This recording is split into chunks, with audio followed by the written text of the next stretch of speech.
मैं रूपाली भंडारी। ताज़ा अपडेट देखने के लिए देखते रहिए अलबेला रिया बड़ी चैनल को ज़्यादा से ज़्यादा सब्सक्राइब, लाइक, शेयर, कमेंट करें।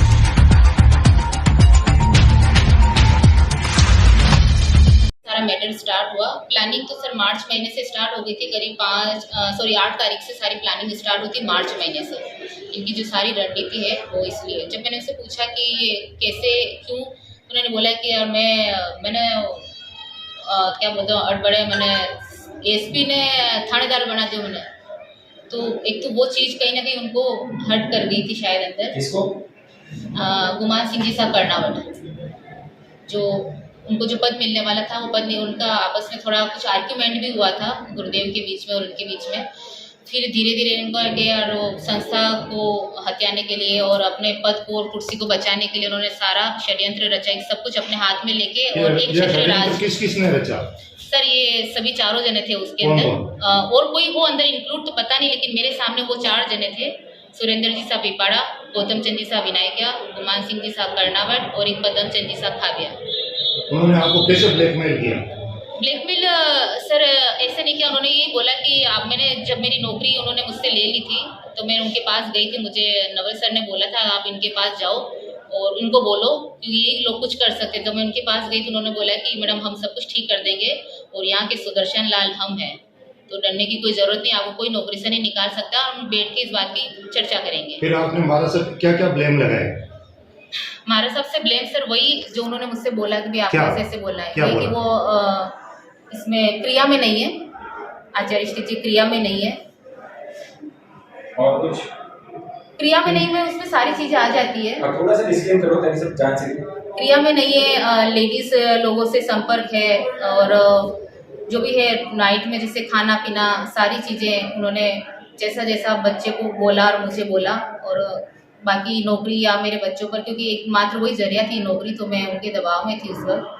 और फिर जब मुझे उन्होंने सारी चीज़ें एविडेंस इस तरह से सारा वीडियो रिकॉर्डिंग उन्होंने कर ली, जब बच्चे ने मना किया कि मैं कुछ भी नहीं बोलूँगा तो उन्होंने साइलेंटली बंद कमरे में बच्चे की वीडियो रिकॉर्डिंग करी और फिर उसको वायरल कर दिया, हमें पता भी नहीं चलने दिया। आप बच्चे के बारे में बता रहे हो, बच्चा कौन था, क्या है उसका? बच्चा लक्की वैरागी, जो गुरुदेव के यहाँ पिछले 7 साल से यही था, उन्हीं के पास पल के वो बड़ा हुआ है।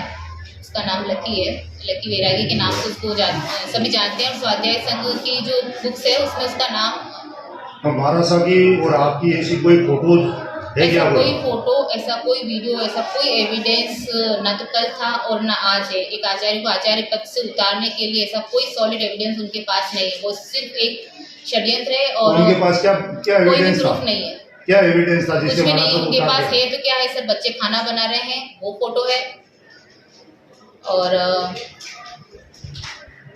कुश्ती वगैरह कर रहे हैं बच्चे मारसा वगैरह, तो वो फोटो है। ऐसे 2-4 कुछ फोटो है उनके पास, जिससे प्रूफ नहीं होता है कि आचार्य पद के लायक नहीं है। खाना बना रहे थे बच्चे की उसकी फोटो है, तो उस टाइम में महाराज साहब भी खड़े थे, ओरिजिनल की फोटो है किसी की काटे नहीं, मारसा पास में नहीं थे, मारसा पास में नहीं थे। वो फोटो जो बच्चे खाना बना रहे हैं वो फोटो मैंने खुद ने क्लिक किया है, ठीक है ना सर, वो फोटो मैंने क्लिक किया है। लेकिन जो मेरे ऊपर जो मेरे आका है उन्होंने ही मुझे इस जॉब के लिए कन्विंस किया है कि जाकर मेरे को निगरानी रखनी, कुछ क्लू वहाँ से उठाने हैं। लेकिन मेरे को चूंकि मुझे मेरी नौकरी भी बचानी है और सामने वाले का काम भी करना है, तो मुझे ऐसे कोई फोटोज वहाँ से नहीं मिले। तो एक भरपाई के लिए मैंने 1-2 फोटो जैसे क्लिक करिए, बर्तन माज रहे हैं बच्चे या खाना बना रहे हैं, तो 1-2 फोटो मैंने उठा के भेजे ताकि वो भी शांति से रहे, मुझे भी रहने दें। इस काम के लिए आपको और कुछ ऑफर किया गया? ऑफर तो उस टाइम जब ये सारा हुआ था तब सचिन सर जी आए थे मेरे पास, तो उन्होंने मुझे बोला था कि 50 लाख आपको कैश दे देते हैं, और जीबी मार्ट में जहाँ भी आप जिस शॉप पे भी आप हाथ रखते हो वो शॉप सबसे पहले आपको देंगे, रजिस्ट्री करवा के हम सुबह तहसील में चल के आपको मकान, शॉप और 50 लाख कैश आप कहीं भी अपनी लाइफ को अच्छे से सेटल कर सकती हैं। और इसके बदले में जो एविडेंस जो है आपके पास वो आप मुझे दे दो, करीब 600 की तादाद में आपके पास है, ऐसा मैंने सुना है। मैंने उस सर को बोला कि सर मेरे पास ऐसा कोई एविडेंस नहीं है, तो मैं आपको कहाँ से दूंगी। फिर जब उन्होंने मुझसे बात कही कि अगर कोई बंदा ऑफर कर रहा है 50 लाख, बहुत बड़ी रकम है, और ज़मीन जीपी मार्ट में शॉप मेरे लिए बहुत बड़ी रकम और मायने रखती है मेरे लिए। अगर कोई बंदा ये ऑफर रख रहा है तो इसका मतलब उन एविडेंस में कुछ तो ऐसा है जिसके लिए वो मुस्तक आए। तो बस फिर मैं भी उन्हीं एविडेंस के पीछे लगी कि आखिर ऐसा क्या है और किसके पास है, लेकिन किसी के पास कुछ भी नहीं है सर। लेकिन उन्होंने एक हवा बना दी, एक माहौल बना दिया सत्ता के लिए, संस्था पाने के लिए। और जब मैं यहाँ आई तो उन्हें पता चला तो उन्होंने बोला कि अब कहीं ना हो सके संस्था सब मांगे हाथ में जैसे जो कर लीजिए। नहीं, अब आपका दिल एकदम कैसे पलट गया जब आपको इतना ऑफर दिया? पलट सर एकदम नहीं पलटा। मैं साल भर से जब मैंने कहा ना जैसे मैं मार्केट में आई थी रक्षाबंधन से करीब महीना भर मैं पहले मार्केट में आई, मैंने शॉप देखना स्टार्ट किया और जो मेरा डाइवोर्स का जो पैसा था उस पैसे से फिर मैंने बिजनेस स्टार्ट किया। करीब मुझे 10 लाख रुपए मिले थे तो मैंने 10 लाख का इन्वेस्टमेंट मैंने संदीप जी साकला से प्रॉपर्टी लेकर किया था। लेकिन इनके आपसी मनमुटाव की वजह से उन्होंने वो प्रॉपर्टी कैंसिल कर दी। 2 साल तक उन्होंने मेरी प्रॉपर्टी को रोक के रखा। जब मैंने रजिस्ट्री के लिए बोला तो उन्होंने मना कर दिया कि जो मेरे गुरुदेव की ना हो सकी मैं उसका भी नहीं। तो उन्होंने वो प्रॉपर्टी मुझे सेल ट्रांसफर करने से मना कर दिया। तो उन्होंने बोला कि हाँ मैं इतना कर सकता हूँ कि इन 2 सालों में जो पैसा मेरे पास रहा मैं उसका ब्याज समेत आपको दे सकता हूँ। तो मैं 10 के आपको 14 लाख गिन दूंगा, आप पैसा ले जाओ और काम खत्म। और फ्यूचर में अगर मेरे गुरुदेव का अगर अच्छा होता है और ये सब कुछ मामला फिर से अगर सही हो जाता है तो वो प्लॉट सुरक्षित है, आप कभी भी आकर उस प्लॉट के लिए हकदार हो, मैं रजिस्ट्री उसी टाइम करवा दूंगा। तो मैंने उन 14 लाख से 8 लाख का मैंने फर्नीचर और माल खरीदा और अपनी शॉप के लिए सारा किया सिस्टम।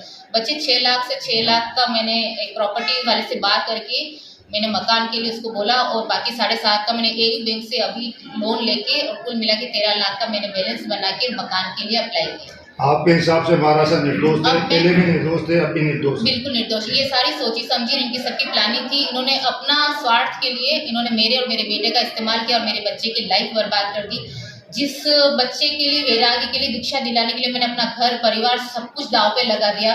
आज मैं अपने पियर नहीं जा सकती, मेरी अपनी माँ जो सीरियस हालत में है मैं उसका मुंह नहीं देख सकती। मेरे पिता ने मुझे घर आने से मना कर दिया है और मेरा बेटा किसी भी संघ में दीक्षा नहीं ले सकता क्योंकि वो इस कदर बदनाम कर दिया हम माँ बेटों को। सब कुछ खत्म हो गया, उसकी लाइफ बर्बाद कर दी और मैं जीते जी कभी भी ना तो उसको माफ कर सकती ना मैं खुद कभी अपने आप को माफ कर पाऊंगी। एक भाई की शादी कहाँ हुई थी? पहले आपकी शादी कहाँ हुई थी? सर मेरी शादी कदवासा हुई थी। वहाँ से आपका डिवोर्स हो गया? हाँ, मैं अपने बेटे की दीक्षा के लिए मन बना लिया था। आपने एक छोटा सा सरकारी आखिर एविडेंस में ऐसा क्या है जिसके लिए बंदा 50 लाख देने को तैयार है, प्रॉपर्टी देने के लिए तैयार है। और वो भी ये कि पहले सुबह 9 बजे तहसील चलते हैं, पहले सारे आपके नाम पे ट्रांसफर करते हैं, उसके बाद आप हमें एविडेंस देना। उन्होंने मुझ पर ट्रस्ट करके बात बोली और जब मैंने ये बात अपने घर में शेयर करी अपने फ्रेंड्स वगैरह से तो उन्होंने बोला कि जरूर उन एविडेंस में ऐसा तो कुछ है, तो कैसे भी करके उन एविडेंस तक पहुंचना चाहिए कि वो एविडेंस किसके पास है क्या है। लेकिन जब मैंने पता किया तो ऐसा कोई एविडेंस है ही नहीं। स्विमिंग पूल में नहाने का ऐसा कोई वीडियो फोटो क्या आप लोगों ने कभी देखा है क्या? देखा है क्या आपने? नहीं देखा। और आज से पहले सर आपने मुझे कहीं देखा है क्या? किसी भी स्टेज पे किसी भी मंच पे आपने मुझे संचालन करते हुए मेरे को आपने देखा है क्या सर? मैं कहीं ओपन में आई हूँ क्या? आज तक शायद मैं कभी भी कहीं नहीं आई हूँ क्योंकि मुझे पता ही नहीं है। अगर कहीं मीटिंग अगर मुझे पता होती यहाँ मीटिंग हो रही तो सर मैं वहाँ पहुँचती, मैं पहुँचती भी कैसे? मुझे तो हर जगह सिक्योरिटी के साथ आप जा रहे हो, आप गाड़ी 4 व्हीलर गाड़ी में आप जा रहे हो और आपको हल्का सा भी डाउट हो गया कि कोई गाड़ी 10 मिनट से पीछे आ रही है तो गाड़ी आप साइड में लगाते हो, गाड़ी चेंज होती है, ड्राइवर चेंज होता है, फिर मुझे वापस घुमा लिया जाता है। आप हाईवे के 10 चक्कर काट रहे हो मुझे लेकर, कुछ तो बात होगी, कुछ तो था ऐसा। लेकिन मैं उन सब चीज़ों से आज पूरी तरह से फ्री होकर 1 साल लगा है मुझे यहाँ तक पहुँचने में। मैंने अपनी ज़मीन अपनी नींव मजबूत करके उनसे बिल्कुल ख़त्म करके किनारा मतलब एक तरह से उनके उससे बाहर आ गई हूँ मैं। अब मुझे उस नौकरी की आज भी मैं ऑन ड्यूटी हूँ, मैंने रिज़ाइन नहीं दिया है। मैं पिछले 1 साल से मुझे मेरी सैलरी बराबर मिलती आ रही। जब से मैंने जालिया देव के पास गई हूँ तब से मेरी सैलरी उन्होंने रोक दी है। और उन्होंने मेरे बेटे को जो 10th बोर्ड एग्ज़ाम में है पूरी क्लास को उन्होंने एग्ज़ाम में बैठने का परमिशन लेटर दिया, लेकिन सिर्फ मेरे बेटे को नहीं दिया और ये कहा है कि भाई भेजना मम्मी को और आके लेके जाएगी। तो मैंने जब यहाँ किसी से बात की तो उन्होंने बोला कि बच्चे की लाइफ का सवाल है, तुझे जाकर बोलना चाहिए, गुमान सिंह जी से मिलना चाहिए, नवल जी से मिलना चाहिए। तो मैंने कहा अगर मैं वहाँ जाऊँगी तो एक ही चीज़ होगी कि मैडम लेटर तैयार है, आप बैठिए, लेटर भी मिल जाएगा, पर पहले हम जो कहते हैं वो बात कर लेते हैं। तो एक तरह से मैं उस वक्त उलझ जाती, फिर मैं वहाँ से आ नहीं पाती, क्योंकि इतना तो मुझे भी पता है कि बच्चे के फ्यूचर के साथ खिलवाड़ करना गलत है, और आप बच्चे को मानसिक डिप्रेशन में नहीं ले जा सकते। आपको शिक्षा विभाग इस चीज़ के लिए कभी भी नहीं करेगा, बच्चे का फ्यूचर खराब आप नहीं कर सकते। तो मैं डायरेक्ट जिस दिन उसका एग्ज़ाम था, मैं स्कूल नहीं जाके सीधा वहीं गई हूँ, गवर्नमेंट स्कूल, बच्चे को वहीं जाकर खड़ा किया और सारे टीचर्स वहाँ पर आगे के खड़े थे। मैंने सीधा बस बच्चे को इतना ही बोला कि बेटा एग्ज़ाम है, आज फर्स्ट डे है, और उसको बेस्ट ऑफ लक बोला। मैंने कहा बेटा बस 2 मिनट का टाइम लूँगी, मैं अपना फ़ोन चालू कर दूँ, वीडियो रिकॉर्डिंग चालू कर, मैं 2 मिनट सर से बात कर लेती हूँ। इतने में तो सर ने जो एग्ज़ाम इंचार्ज उन्होंने आगे से मेरे को वो पेपर दे दिया, जिससे लेकर मेरा बच्चा आराम से एग्ज़ाम में बैठ गया, और अब तक कोई दिक्कत नहीं है। मैंने उसे ये कहा इस पेपर को संभाल के रखना, क्योंकि एक बार मिल गया है, दोबारा शायद दिक्कत आएगी वापस, तो एग्ज़ाम से फ्री हो जाए। नहीं बैठने दिया जा रहा है, ऐसा वैसा करके उसको टॉर्चर किया जाता है, लेकिन वो फिर भी उसने हिम्मत रखी और मैंने हिम्मत रखी। और मैडम, अब आपको ऐसा नहीं लग रहा है कि आपकी सुरक्षा को लेके कुछ, कि आपने इतना बड़ा ये किया है तो क्यों नहीं करेंगे सर, वो चुप तो नहीं फिर बैठेंगे। उसके लिए आपने क्या तैयारी है आपकी, तैयारी अपने लिए, मतलब बचाव होगा के लिए? सर, देखा जाएगा। मैंने गुरुदेव जो भी था, मैं अपने आप में एक गिल्टी फील कर रही थी, एक बड़ा सा कहते हैं बोझ लेकर चल रही थी। आज सच में मैं फ्री हो गई हूँ उस बोझ से, कि कहीं ना कहीं मेरे जरिए ये काम करवाया गया, और काफ़ी बदनामी हुई, संख्या 2 टुकड़े हो गए हैं, काफ़ी कुछ बिखर गया है समाज में, लोगों का बहुत से बच्चों का, बहुत सी मतलब जो साधु संतों का इस पे से ट्रस्ट है, वो कहीं ना कहीं ख़त्म हुआ है, कुछ कम हो गया है कि महाराज ऐसे भी हो सकते हैं क्या, ये चीज़ भी कहीं ना कहीं सुनने को मिली है कि अब ऐसे तो नहीं जानते थे, या महाराज ऐसे भी हो सकते हैं क्या। तो मैं आज सभी के सामने आपको बोला ही है कि वो बेदाग है, उन पर किसी भी तरह का कोई भी दाग नहीं है, वो जैसे पन्ना गुरु थे वैसे ही सुदर्शन लाल जी महाराज साहब। छोटी सी चीज पोखरना सरनेम है उनका, विजय जी पोखरना, आप शायद विजय जी पोखरना जी सर, वो स्क्रिप्ट है। अरे 100% कन्फर्म हूँ सर। उनकी हाथ की लिखी हुई स्क्रिप्ट आती थी गुमान सिंह जी साहब बउसा के मोबाइल में, फिर गुमान सिंह जी साहब बउसा वो स्क्रिप्ट मुझे देते थे, फिर मैं उस स्क्रिप्ट की कॉपी करती थी, और बैक डेट में उन्होंने मुझसे लेटर लिखवाया। वो लेटर मेरे पास सेफ है, जिस तारीख को लेटर लिखवाए गए, कहाँ से लिखवाए गए हैं, वो आपको टाइमिंग और डेट सारी मेरे पास सेफ है। इनके अलावा भिलवाड़ा में और कौन?